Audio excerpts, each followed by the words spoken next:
Welcome students.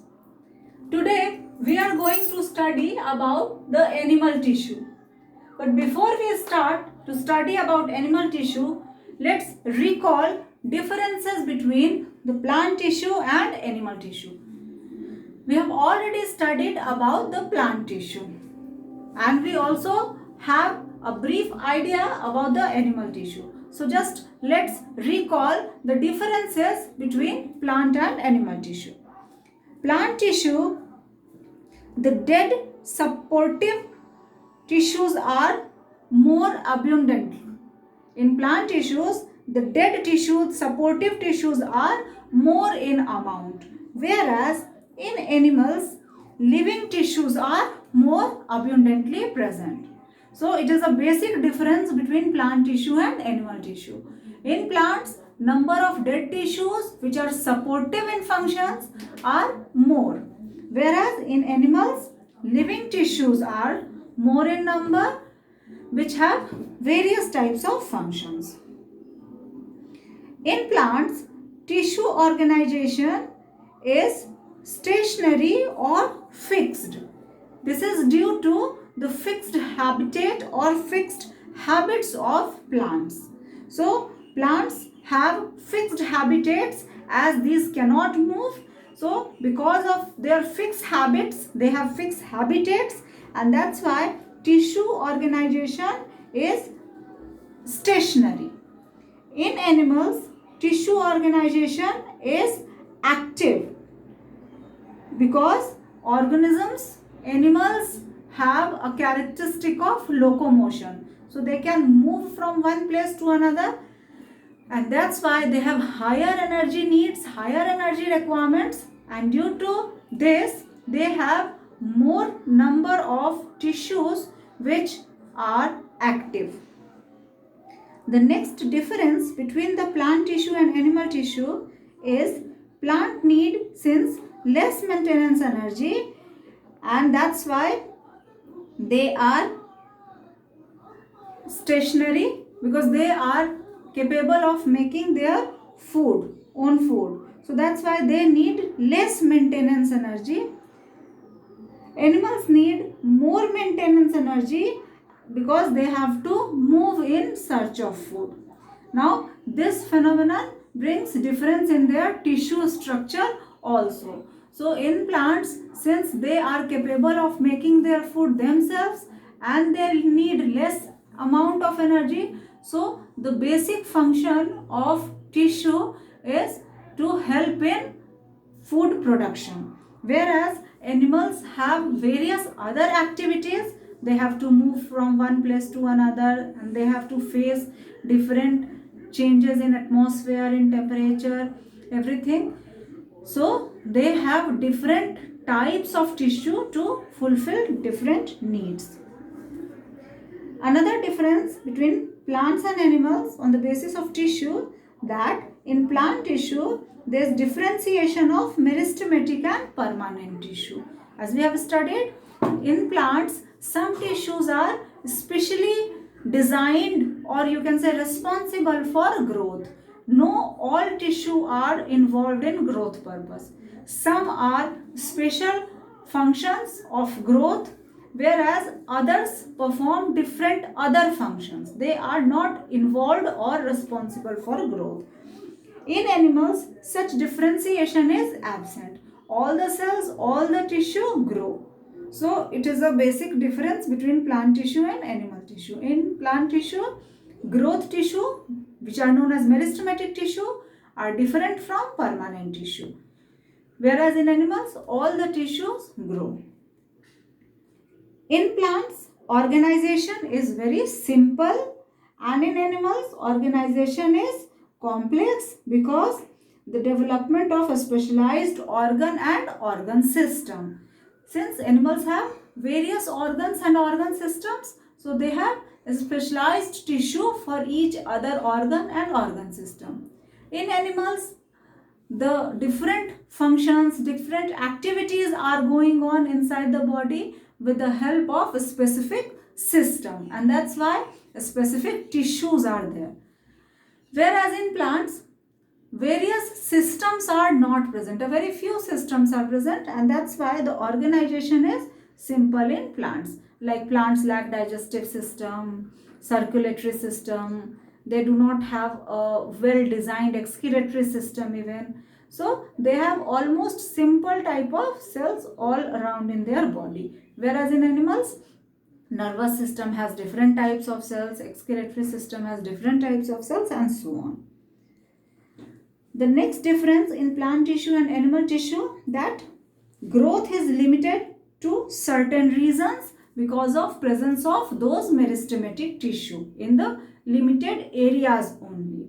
So in plants, uniform and equal growth is not seen, whereas in animals, since all the tissues, all the cells grow, so growth is not limited and it is uniformly equally distributed to the entire body. So students, follow, these were some differences between plant tissue and animal tissue. Now we will start about the animal tissue. So basically animal tissues are of 4 types. They have been divided in 4 groups, basically on the basis of their functions. So animal tissues are grouped in 4. The very first one is called epithelial tissue. The epithelial tissue covers and protects the body and different body parts and internal organ. So it is a covering and protective tissue. The second tissue is called connective tissue. As the name suggests, this tissue is responsible for connecting different body parts, different body organs, different cells and tissue itself. So its function is to connect, to make connection between the two. The third tissue is called muscular tissue. It is responsible for movements in the body. There are 2 different types of movement in our body. One movement is called voluntary movement and the second movement is called involuntary movement. So both the movements are controlled by, or you can say both the movements are created with the help of muscular tissue. And the fourth tissue is called nervous tissue. Its function is to transmit the impulses from sense organ to brain and spinal cord and from brain and spinal cord to sense organ.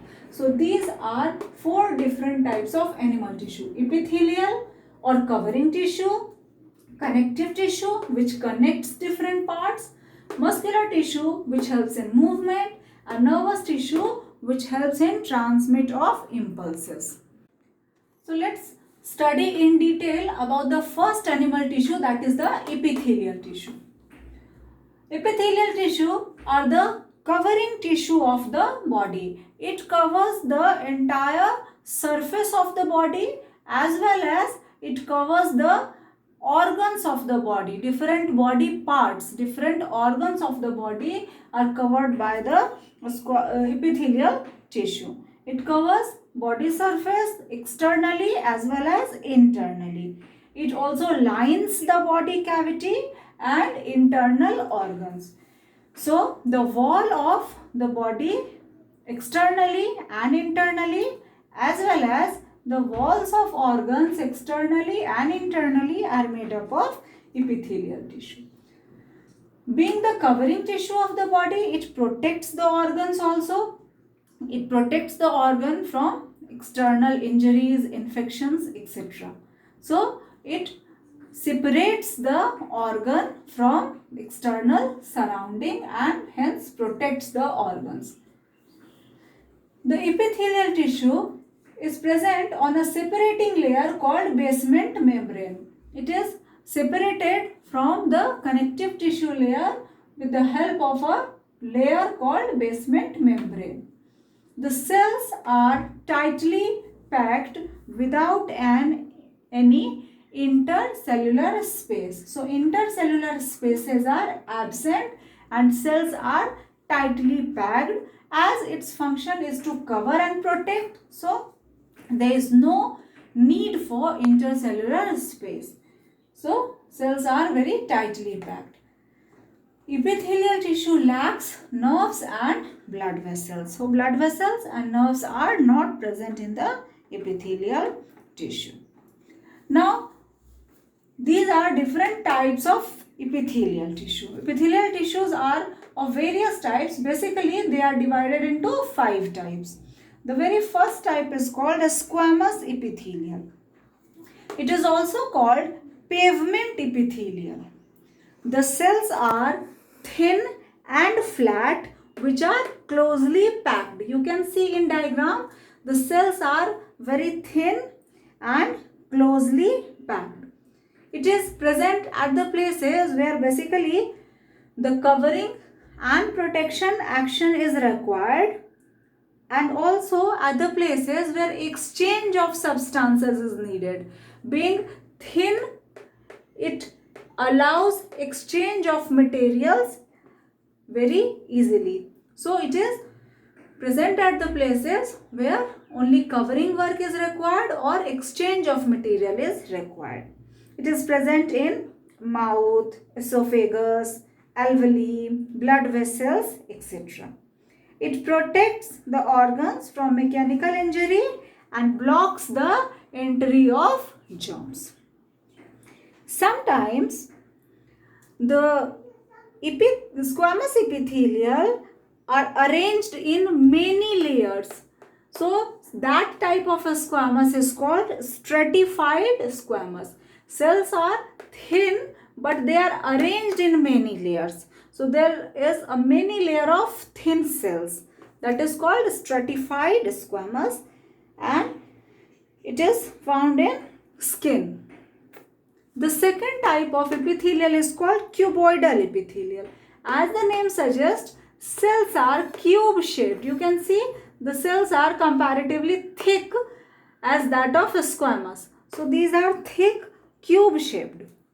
Cells are having all the sides almost equal. These cells are present in the areas where absorption, secretion and excretion of substances is required. Like it is found in kidney tubules, salivary glands, sweat glands, etc. where a little amount of secretion or absorption is required. The third is called columnar epithelial. Again, with the help of diagram, you can differentiate. The cells are very tall, column shaped, pillar-like cells present over here. These cells are pillar-like and very tall, forms column-like a structure. It is mainly responsible for function of secretion and absorption of substance in large amount. The substances are absorbed and secreted in more amount. Their columnar epithelial is required. It is present in lining of stomach and intestine. Their secretion and absorption is required. Even cuboidal is responsible for that, but for the substances which are being secreted or absorbed in a small amount like saliva and sweat. But columnar epithelial is cell which is responsible for secretion and absorption in large amount like of food. The next is called ciliated epithelial. Ciliated epithelial is a type of epithelial which bears cilia on its free end. Generally, it develops in columnar epithelial. Generally, columnar epithelial bears cilia on its free end. You know about cilia. You have studied in standard 8th about cilia and flagella. Cilia are fine, hair-like, numerous structure. So these cilia are born on the free end. You can see over here, it is making it a brush-like structure. It is present in the parts where rhythmic movement is required, where the movement of substance is required, and this brush-like structure helps in the movement of substances. The rhythmic movement of cilia helps the movement of material in a particular direction.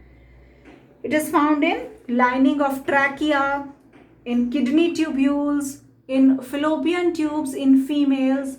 So these are the part where the ciliated structure is present. Ciliated epithelial is present. The fourth type of epithelial is called glandular epithelial. It is again a modification of epithelial where any type of epithelial bears gland in it. Especially columnar and cuboidal develops as glandular epithelial. Here the epithelial develops gland in it, in which some substances are produced which are being secreted.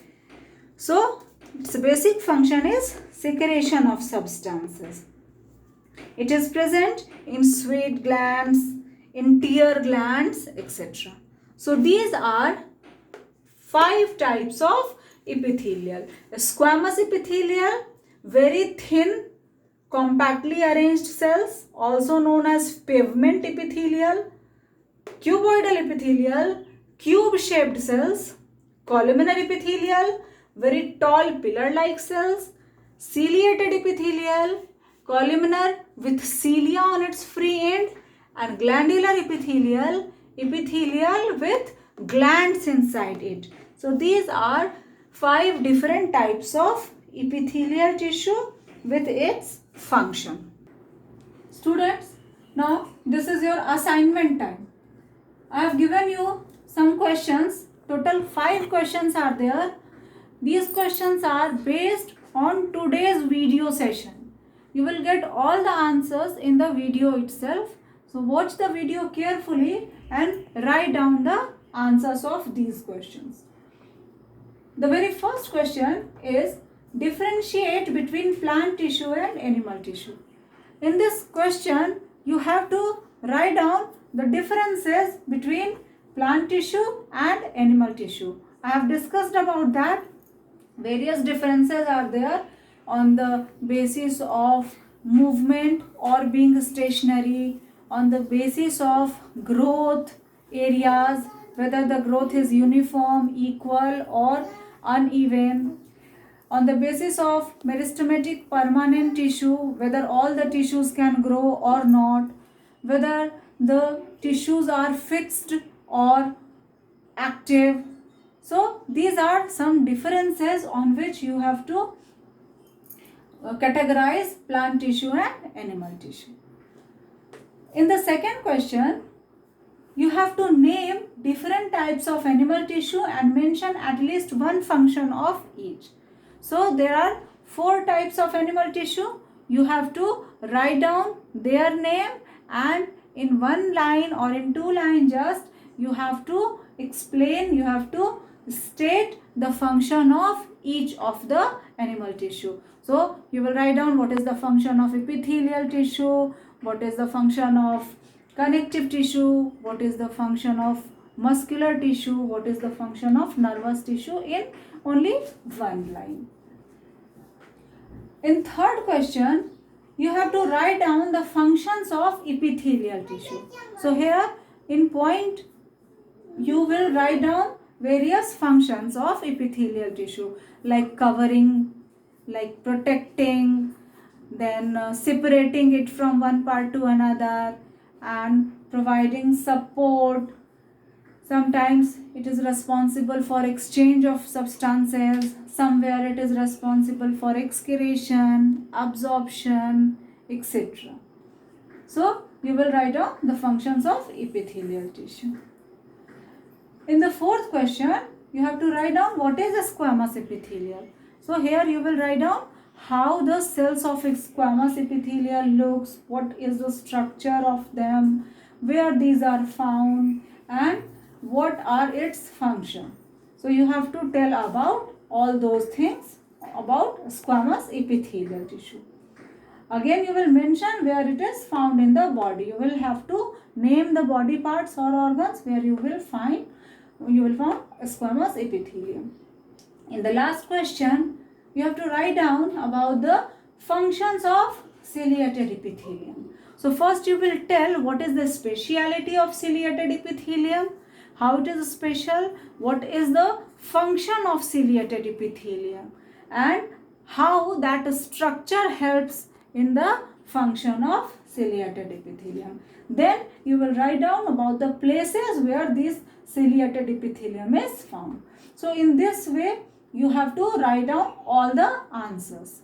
So try to write it down with the help of video. Thank you.